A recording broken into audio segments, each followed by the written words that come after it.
It's the eCommerce Master Plan podcast. Here to help you solve your marketing problems and grow your e-commerce business. Cutting through the hype to bring you inspiration and advice from the e-commerce sector and beyond. Here's your host, Chloe Thomas. Hello, welcome to this episode of the e-commerce Master Plan podcast. I'm Chloe, your host and the creator of this award-winning show. And it's my aim in every episode to help you find ways to improve your e-commerce business. So thanks for tuning in, because it's great to be able to help you. And what I'd love is if you could let me know how the show helps you. Just let me know via social media with the hashtag #eComMasterPlan. So that's ECOM Masterplan. Now, we've recently been ranking really high in the podcast charts in both Ireland and Portugal. So if you're a long-time listener in Portugal or Ireland, thank you for helping us rank. And if you're a new listener in Portugal or Ireland who's found us at the top of the charts, then thanks so much for choosing to tune in. It's great to have all of you listening. In today's episode, we're talking homewares, we're talking mail order, we're talking a lot about social media, we're going to be talking catalogue testing. What else are we going to be talking about? Upgrading your software. So when you're moving your web platform, we're going to be talking about great software you might want to try to improve the performance of your website. Huge amounts of stuff. I'm chatting to a very knowledgeable head of e-commerce today, and there's a lot you're going to take from this one. Now, before we get into that, though, here's our sponsors. This podcast is brought to you by Klaviyo, the ultimate e-commerce marketing platform for email and SMS messaging. Whether you're launching your e-commerce business or taking your brand to the next level, Klaviyo gives you the tools to get growing faster. That's why it's trusted by over 38,000 e-commerce brands. Build your contact list, send emails that pop, and create marketing moments that build valuable customer relationships over any distance.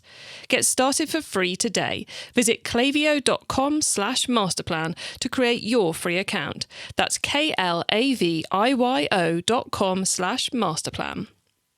This episode is brought to you by NS8. If you run an online business, you probably deal with chargebacks and fraud. Last year alone, businesses like yours lost billions of dollars because of order fraud, and that number is still climbing. NS8 is a comprehensive fraud prevention solution that combines behavioural analytics, real-time scoring and global monitoring to protect your storefront from fraud. They do all this and seamlessly integrate with your store without the need for coding. Start protecting your business with a free 30-day trial of NS8. Go to info.ns8.com/masterplan today. That's info.ns8.com/masterplan. And now to introduce today's special guest. Aynsley Peet is the head of e-commerce at Cox and Cox, a UK homeware retailer. The business was founded in 2001 and sales are close to £20 million per year, selling online, mail order and B2B. Hello, Aynsley. Hello, Chloe, and thank you for inviting me to take part. Oh, no, it's great to have you here. We don't speak about homewares as often as I think we should. So it's nice to have someone who sends big boxes out, to cover that part of e-commerce. So we'll get into all that in a moment. But before we do, how did you yourself get involved in e-commerce? Yeah, so many years ago, I was a research chemist, actually, a scientist. So over 20 years ago, internet was all new. And I just started working for a business in Bath who fundamentally really employed scientists to build websites. So my first role really was looking at the early days of search engines. So right at that time, Google come along. So really showing my age. So I was looking at search engines, getting traffic to websites and data analysis. And from there, really, I worked in several industries, but fundamentally really in the last 10 years or so, I've worked in online retail and looked at kind of catering supplies with Nisbets in the UK. Also a local shoe company, ladies footwear in Frome. And for the last 4 years, I've been at Cox and Cox, where I've headed up the e-commerce team. That's quite diverse experience there, from scientist to SEO to trade sales through shoes and then finally to furniture. I think you've ticked a lot of the e-commerce boxes there. Yeah, so tourism as well. Yeah, so fundamentally tourism, property as well. So good all round experience across different sectors of online. So yeah, it's been a growing area for many people. Obviously, it's now really strong in terms of online sales and online retail. So I've been very fortunate on my journey. Yeah, I think if all of us who've been in this industry for 10, 15 years, if we were all to look back, we've been incredibly lucky at the time we were born, I suppose, to get the opportunities and the experiences we have. It's been an interesting decade or so. But before we get too reminiscency, we should probably talk about Cox and Cox. So I mentioned that you're in the UK. Do you ship only to the UK, or are you overseas as well? Yeah, so we mainly ship into the UK. In fact, the UK is probably 98% of our business. We do ship into Europe and from time to time into the rest of the world. But for us, really, it is a challenge that a lot of our products are heavy goods items. So a customer could be ordering some £200 dining chair, but the cost of the shipment would be £50. So it's just not cost effective, really. So our main focus is UK customers, and we do send out mail order catalogues as well to drive traffic to our website. Mm-hmm. And I mentioned in the intro that you do kind of trade sales, the B2B side of it as well. Are you handling that via e-commerce, or is that an offline sales channel? Yeah, so at present for us is purely e-commerce, but we do take orders over the phone for kind of a trade element. But it's an area for us to grow into, really, and to focus over this next year, really. I think naturally we've just fallen into trade sales, into kind of various businesses for homeware. But I think this will be a growth area for us over the coming year, and hopefully over the coming years. So it's going to be a good challenge for us to face up to. Okay, and what platform are you using to do all this on? Are you a Shopify, a Magento, something bespoke, or something else? Yeah, so at Cox and Cox, we're Magento 2, and we were not one of the first, but fundamentally, really, we've been on Magento 2 for almost 3 years. So we went live in August 2017. So Cox and Cox previously were using Magento 1, but we were using Magento 1 for our ERP system and also our WMS, our warehouse management system. So as a business, we were growing and expanding. So we had to look at new technologies. So for Cox and Cox, at the same time, we did the Magento 2 build, but on the same day, we also went live with NetSuite ERP system and a new WMS. So really, essentially, we ripped out all of our technologies and replaced them in one day of go live. So yeah, that really aged me. So yeah, I was going to say, that's just to put a website live on one day is quite the undertaking, but the whole systems, that's, I assume it was like a Monday or a Tuesday, and this wasn't a Friday. Yeah, no, so yeah, when I do go lives like that, I almost every go live, really, if it's fairly major, I always plan it for a Tuesday. Just gives you the Monday to prep it and plan it. Yes, we went live on the Tuesday, took the website down, Magento 1, 3:00 in the morning. Then by 7 a.m. we were back up and trading. So we took our order within first 5 minutes of being live. So yeah, we're very pleased we went live, and we did it all within 9 months as well. So all of those projects went live within 9 months of build. Wow. And you say, I can see Aynsley as you're talking here. So I saw the big grin on his face when he remembered the fact an order came in within 5 minutes. And it's so true that within e-commerce, you can test that website as many times as you like. And I'm sure you tested it a lot between 3 a.m. and once people in the UK had woken up. But it doesn't mean a thing until a real person who you can't see, you don't even know where they are, until that money actually comes in. And there's a huge sigh of relief at that point, isn't there? Oh, brilliant, a customer can use it. Yeah. And then you go into right, what do we do next? How do we make it work better? Yeah, so for us on that day as well, so it wasn't just about getting the traffic in and the orders. It was about, once the order hits the e-commerce platform, does it then move over to NetSuite ERP system? Does it then move over to our WMS? Then can we ship and pick it and then distribute? But then does it update NetSuite and then update Magento 2 with the dispatch and kind of confirmation email? So yeah, it was full on. Yeah, because then you're kind of chasing that order through everything as the business goes on, and yeah, that's a huge project. Would you do it again, all three at the same time?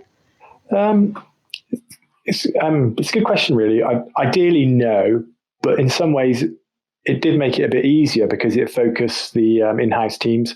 So we're a small business, so we we only had 4 or 5 kind of key stakeholders testing the implementation stages. So we had like the FD, head of merchandising and head of operations. So in some ways, it just focused our minds because we were going live with all these technologies at the same time. The CEO was really behind this. So it kind of reduced the amount of testing, if that made sense, because fundamentally, really, we were testing all the systems at once. So we didn't have to then maybe test Magento 2 and then a year later and test it all again with NetSuite. So we did it all at the same time. So it was completely clean and completely free to test, really. I think the only disadvantages would be that obviously it's a big bang. It's a big go live on the day, but I think it just does enable you to reshape all your processes, to completely clean all your technologies, and to just kind of try to get it to build as you would want it to build, really. So yeah, the only other disadvantage as well, really, is that you are reliant on the website to be able to generate an order to then hit the ERP system to then go to the WMS. So you do have a lot more dependencies with all these technologies going live at the same time. But yeah, I think I wouldn't necessarily advise it, but sometimes, maybe it is a good thing because it enables you just to get on and do all the technologies at once. And for Cox and Cox, once we've done that in that 9-month period, we had like issues we had to troubleshoot and fix. But really, our technologies have now been set really for the last 3 years, and I don't envisage us moving just yet any of our technologies. Yeah, which means you can get on with business as usual rather than having a big distracting project going on, which you'd probably just have finished doing all 3 of them by now if you'd done them one after the other, maybe, which is 3 years of disruption rather than 1 year of disruption, which is a big consideration, I think. Yeah, I think so. Yeah, I think, we did all this in 9 months, but I think if you were to do an ERP system or an e-commerce platform, you probably can do it in 3 or 4 months, but typically you would require 6 months. So like you said, really, it's probably 2 or 3 months to write the statement of works, sign the contract, 6 months to get live and test. So it would take you 2 to 3 years. Whereas for us, we did it within a year, 9 months really from contract signing to go live. And given you've been on Magento 2 for the best part of 3 years now, I'm guessing you've been taking advantage of the ability to bring additional software into the mix to make this the whole piece work there. Are there any particular additional partners or additional resources you've been using there you'd like to give a shout out to? Yeah, so for us, the key advantage of Magento is the kind of diverse marketplace you have and kind of ease of integrations. Previously, I've worked with Salesforce, Commerce Cloud, and Hybris. So it's useful just to compare Magento 2. So it's quick and easy. So yeah, a lot of the partners we were able to get live since go live. So we use Nosto, product recommendations, Clevu for site search. Most recently, we use Clevu for sort order navigation, a product called Smart Navigation. Klarna was easy for us to implement. We did that within 2 weeks. So for me, that's a real key advantage of using Magento 2 is the ease of integration and the choices you have. And Metria for emails as well. So, we've got a full stack of kind of technology partners, and we will continue to look at additional features and additional partners as well as we invest in our website. And you got Klarna live in 2 weeks? Yes. That's impressive for a payment system, for something that's deep in the checkout. That's a really quick turnaround, but for a bigger business as well. Yeah, so we had full backing from the CEO to not say pressure, but he wanted to get it live as soon as possible. So yeah, from my side, I was speaking to Klarna for a period of time. We actually had to do a Magento upgrade before we could get Klarna live. So as soon as we did that upgrade, we were away, and within 2 weeks, we had it live and tested.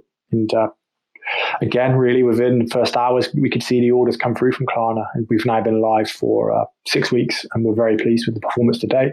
I think it just gives us potentially a new customer base for us to reach into, ease of checkout, familiarization of checkout. So yeah, I think there's going to be a lot of advantages for Cox and Cox with Klarna moving forward. I think that it's quite phenomenal what Klarna and have achieved in kind of the tidal wave of buy now, pay later in the UK, because I know in the US, the idea of in Australia rather, the idea of buy now, pay later is kind of just everywhere. And in Germany, you've got the whole different payment models as well. So some countries are really familiar with the buy now, pay later. But in the UK, I don't know if it's because it was always part of the Littlewoods catalogue. but it always felt a bit down market. I don't want to use buy now, pay later. I want to buy it now because I could afford to do that type thing. And I find it phenomenal, the range of websites that are now offering it, and the consumer demographics that are now embracing the Klarna option. As consumers are embracing it, not just as us as e-commerce people are embracing it. It's quite fascinating to watch it, because I think, was it like 18 months ago and none of us had ever even heard of it? Yeah, I think, it's, like you said, familiar in Australian marketplaces with ClearPay and other partners. So, Klarna, I was attending e-commerce events. Klarna were regularly there. I was speaking to them for a good year or so. So, it was really interesting for us, really. And at Cox and Cox, we're always keen to test new features, get them live, pivot on them, or, just change, modify, always test. It was a very easy decision for us to put Klarna live, and straight away, we can just monitor Klarna, and we'll be monitoring over time really what demographics and what that brings to us as a business. Because it is kind of a no-brainer, isn't it? The customer, if you think about part of our role as driving sales in e-commerce businesses is to find reasons the customers aren't buying and to mitigate them or to remove them. And, delivery is obviously a big part of it, but ability to pay for it is another one. And not just the, do I have the money, but the fear factor, the oh my gosh, I'm committing the money. So it's, I guess in many ways, it's not surprising how quickly people have embraced it and all the websites that it's on. But it's good to hear from the horse's mouth that it's working well for you. So anyone else who's testing it, I'd love to hear how you're getting on. Right, where do we get to? We got to the team. So you mentioned that you're quite a lean team. So how many are there at Cox and Cox? And are there any particular things you're outsourcing rather than doing internally? Yes, so Cox and Cox is a business, really. We're only 50 full-time employees, split more or less 50-50, warehouse staff, office staff. So 25 really office staff. E-commerce team, it's probably what I would call true e-commerce, 5 or 6 people. So we have a social media manager, marketing assistant, and myself, head of e-commerce. We also have a head of marketing who obviously just touches into e-commerce, and another marketing manager. Across the business as well, we also have art workers, so they prepare artwork for our mail order catalogs, and also artwork for the website. Sorry, I missed that email marketer as well in the marketing team. Then we have merchandisers who merchandise or buy a product, and a small buying team as well, and a small in-house kind of customer service team as well. But we do use an external customer service team to help us with customer service queries. But in terms of outsourcing, we outsource paid search and also SEO as well. So those are areas really that we just want to go to specialists for, and obviously someone we can just use their experience and use their knowledge really. And it's been an area of growth for us as well, really, in terms of what we're spending, paid search, and what we're doing SEO. And I think we'll just be continuing to test that a lot more over the coming months. There's always another stone to turn over in both of those. And, one of the great things about using agencies is you can, you learn what they're doing with other people, and they often have a line into some people who know far more. In the case of pay-per-click, obviously with Google or other SEO agencies and gurus, etc. So I can imagine once you're on the road and it's working, it just endless ideas and thoughts. But I wanted to come back to the fact you have a social media person in the team, because I know social media is something which is always very noisy, but which doesn't often figure on the Google Analytics charts, which means a lot of smaller businesses kind of struggle to justify spending on it. But obviously you've got through that battle and decided to spend on it because you've got a full-time social media person in the marketing team. So how did the decision to invest heavily in social media come about? Yeah, so I think really at Cox and Cox, we've had a social media or a PR person for the last 5 or 10 years, really. So we've always been keen to focus. Firstly, it would have been press releases and brand. But over the last 3 or 4 years, really, we've invested a lot in terms of social media for us. So in terms of Instagram, we're currently 230,000 followers on Instagram, 110,000 followers on Facebook. And we, try to engage with our customer base via these channels. We invest a lot in terms of photography. So weekly we're holding photo shoots, sometimes 2 or 3 days a week we're holding photo shoots. So I think our products sit quite nicely in terms of social media posting. But also as well, we like to engage with our customers in terms of how you should decorate your Christmas tree, or how you should be decorating your room. And we also are starting to generate a lot more user-generated content as well. So we're starting to do a few more kind of blog pieces, a few more competitions where customers can win vouchers to spend at Cox and Cox if they show us how they style their rooms, ideally with Cox and Cox products, but just always looking out really for marketing activity on our social media channels. So for us, really, we're seeing our numbers increase nicely in terms of customers who engage with us via social media. But it's also interesting when we do social media posts that we can do a post, and the next day I can come in and I can see that the users are actually going to Cox and Cox and searching for these products on the Cox and Cox website as well. So it's interesting that the products do link through directly via the social media platforms, but also our customers are just coming into the site and searching. So we're starting to see a bigger engagement from social media in terms of products featured, generating sales, but also site searches. And I think as well, it's just bringing down our user demographics as well. A lot more customers are using social media. So we are starting to see as well, potentially with Klarna, a younger customer base come into Cox and Cox as well. So that's something we're just going to be monitoring over 6 months and into the future as well. So that's an area I'm really keen to see and to analyze a lot more. And I like the fact you said about the customers coming and searching for the products that have been featured the previous day, because I think that's, as I mentioned at the beginning, it's hard to justify social media just by looking at the traffic from each engine. You have to look at it in a more wholesome way, and which for people like me who are in love with the accuracy of Google ads and email marketing, not to have that trackability is a little bit of a leap of faith sometimes, but you can show that link between the activity and the sales if you're willing to go a little bit more imprecise, I suppose, with the reporting. Yeah, I think that's a good point, really. Yeah, it's not always about precision and always just following the data, because it may just put you off investing more in social media. So we are just looking at how customers are engaging with us via social media, and obviously print catalogs as well. So we send up to 3 million print catalogs a year, and we don't really know the measurable impact of these catalogs as much as you do with kind of digital paid search spends. But certainly, when we send the catalogs, we see spikes in traffic, we see promo code usage, and we can see engagement. So we are quite familiar with trying different marketing strategies and just going with our hunches quite often as well in terms of what works and what doesn't work. And I guess what feels like it would be right for the brand, because I have to admit, anyone who's been onto the Cox and Cox website and seen the products and seen the photography, it would be insane if you didn't have an Instagram account, if that makes sense. It just seems so obvious that these are the sorts of things that should be being shared on Instagram because the audience would love it. It would kind of be crazy if you didn't. And you mentioned the catalogue there as well as the social media. And do you see those two tools as customer retention or as customer acquisition?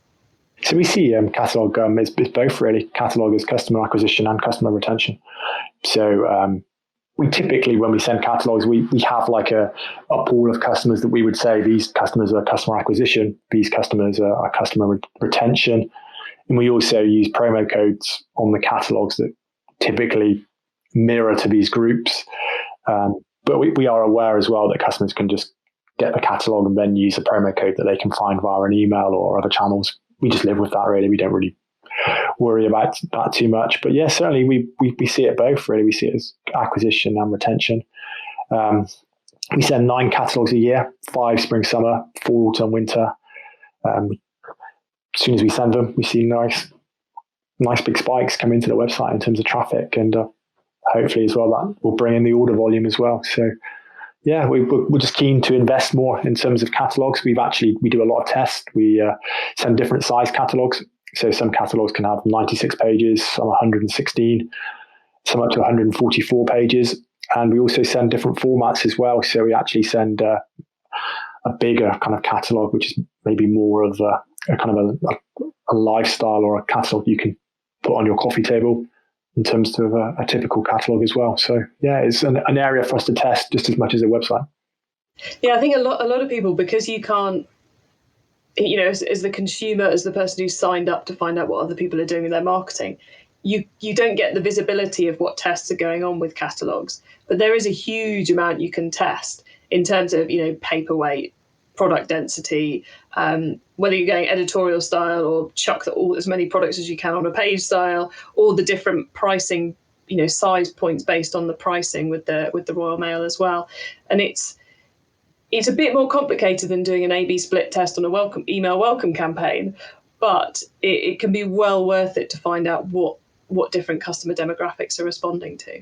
Yeah, so the marketing team are always testing. Yeah, number of products on a page, orders of pages, moving products around. They typically have spring, summer, where they set kind of catalog 1, catalog 2, catalog 3, so they have the layouts in mind, but they're always testing.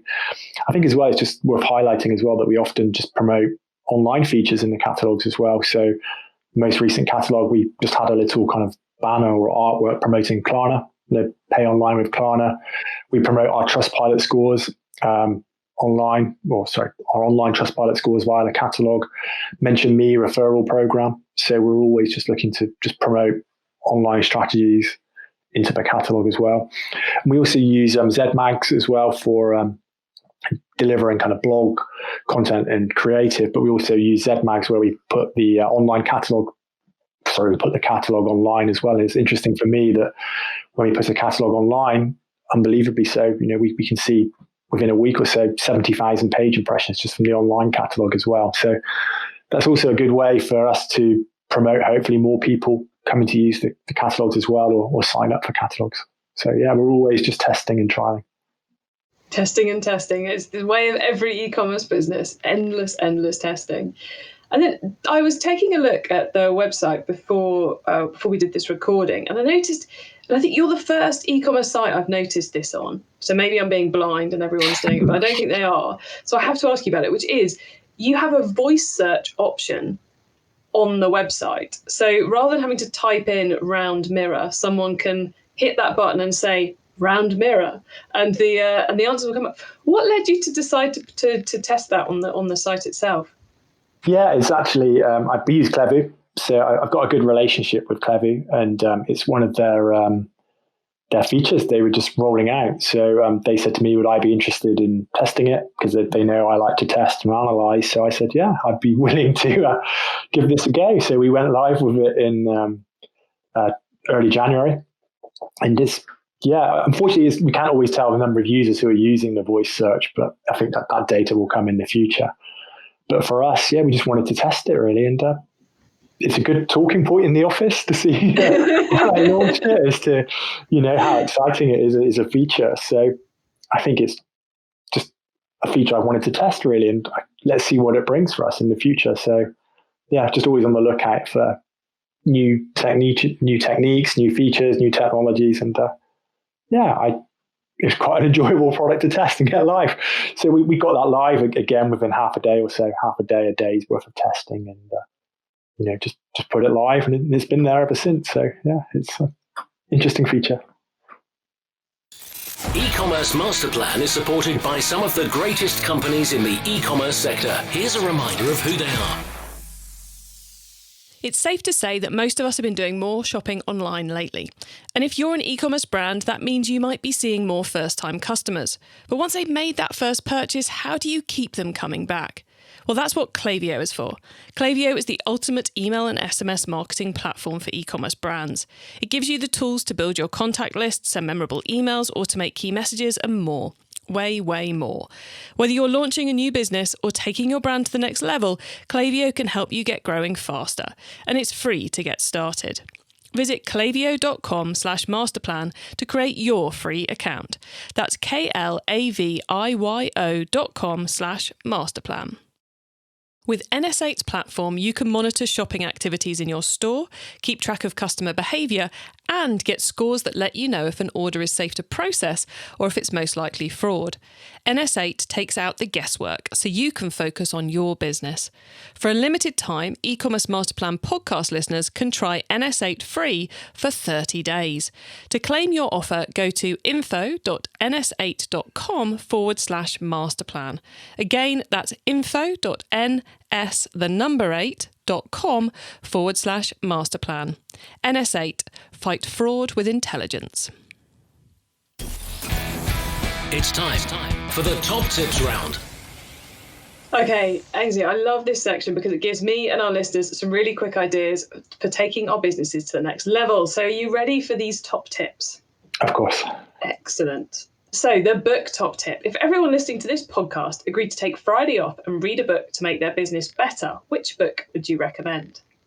I'm often reading SEO books just to enhance my knowledge of SEO. But again, really, I like to read up on the e-commerce platforms as well. So any book that kind of offers insight into e-commerce platforms, and specifically if you look at Magento, try to read Magento documentation as much as possible.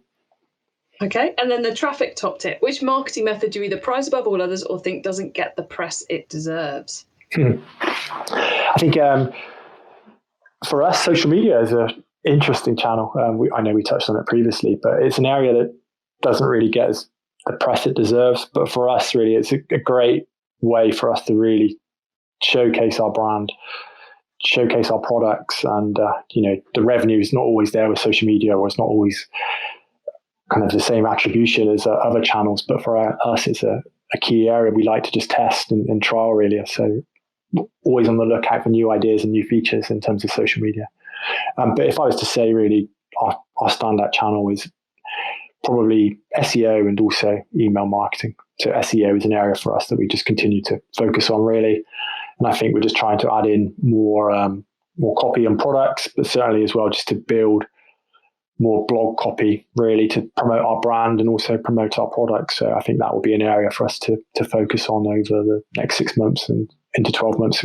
We also find that fits in quite nicely with social media as well. So we did a campaign last year where we were saying what type of Christmas tree or what kind of Christmas style are you? So we promoted that via social media, and we just built a page where you would say, what type of bauble would you choose to use? And at the end of it, you had a theme. So I think there's a lot of ways that we can just engage people with social media and content and creative.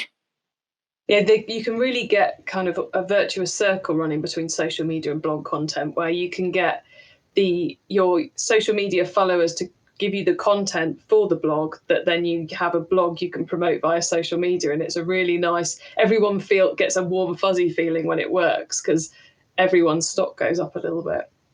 Okay, the tool top tip. Maybe a collaboration tool, a social media plugin, a phone app, or just a way of working. Is there a cool little tool you use that makes you and your team more efficient from day to day?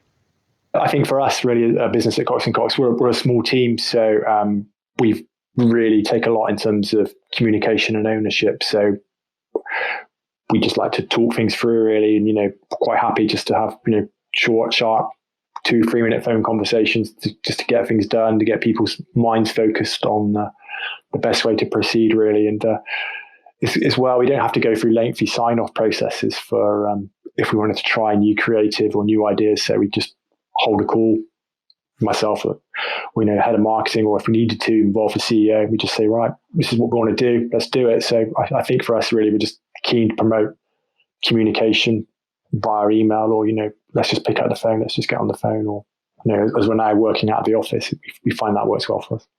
Excellent. Okay, and then the last one is the growth top tip. If you met someone today who's focused on growing their e-commerce business from 100 orders per month to 1,000, what would be your number one tip for them? I think for me, really, the number one tip is just to try to understand your customers. So how are they going to be identifiable with your brand when they come to your site? Is your brand made aware to them, really? Understand the demographics of your brand. What devices are they using? Most retail websites, obviously, it's mobile, but just try to understand how users interact across devices as well. So we do that a lot at Cox and Cox, that, users fundamentally are using mobile, but they convert on desktop. So we're just trying to understand user journeys, really, in terms of buying heavier price point items of furniture. So I think for me, fundamental is to understand your customers. I think I've just said it, I'd probably say this quite a lot, is to just test. If things work, try to improve to test it. If things don't work, just revisit your testing. I think there's no such thing as a failure. It's a learning. So I'm always keen just to test new strategies, SEO, social media, payment gateways. Obviously, that's much harder to test, but let's just always test things really and learn and analyze. Excellent. Aynsley, thank you so much for those top tips and everything else we talked about today. I know you'll have given lots of the listeners some great ideas. But before we say goodbye, could you let them know where they can find you and your business on the web and social media, please? Okay, so Cox and Cox is www.coxandcox.co.uk. Unfortunately, I'm not really active on Twitter, but if you wanted to make contact with me via LinkedIn, I would be very happy to share contact details. And obviously, please feel free to send me a message on LinkedIn as well. So, I'm always keen to share ideas. And I think I've always gotten a lot from speaking to other businesses in terms of reference calls or just generally talking through, and obviously attending e-commerce events, which unfortunately we can't do at present. But, over time that will come back. But I would always say, just talk to people. That's a good way of learning. Excellent. Okay, thank you so much, Aynsley, for being on the show. It's been a pleasure catching up with you again and hearing about what you're up to. And we shall take that test mantra away with us. So thanks, Aynsley. Yeah, thank you, Chloe. Thank you for inviting me on, and I really appreciate that. Thank you.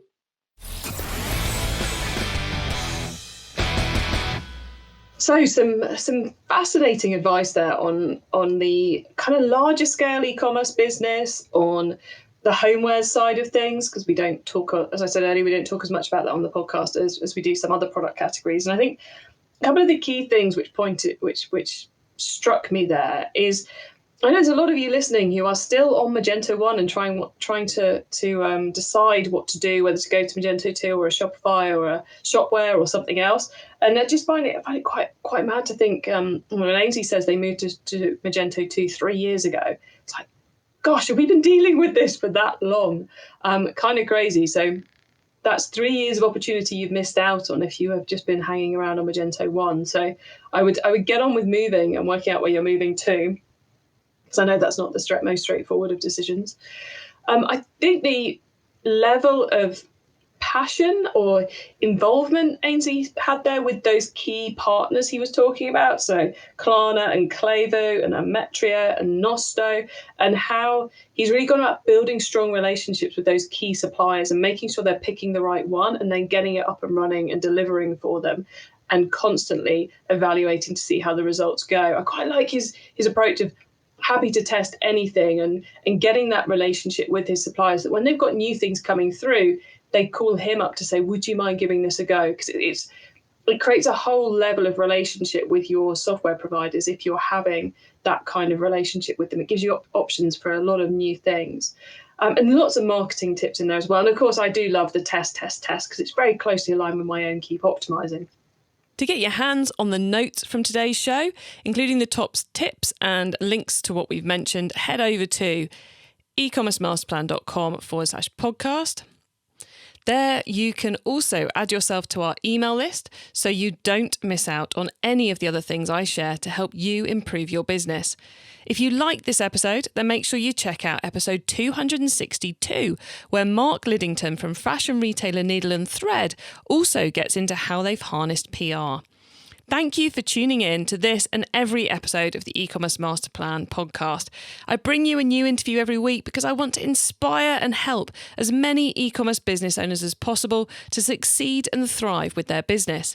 So please do tell the other e-commerce business owners you know, because I'd love to help them as well. I hope you have a great week. Keep optimizing. Thank you for listening to the E-commerce Master Plan podcast. Find out more at ecommercemasterplan.com/podcast.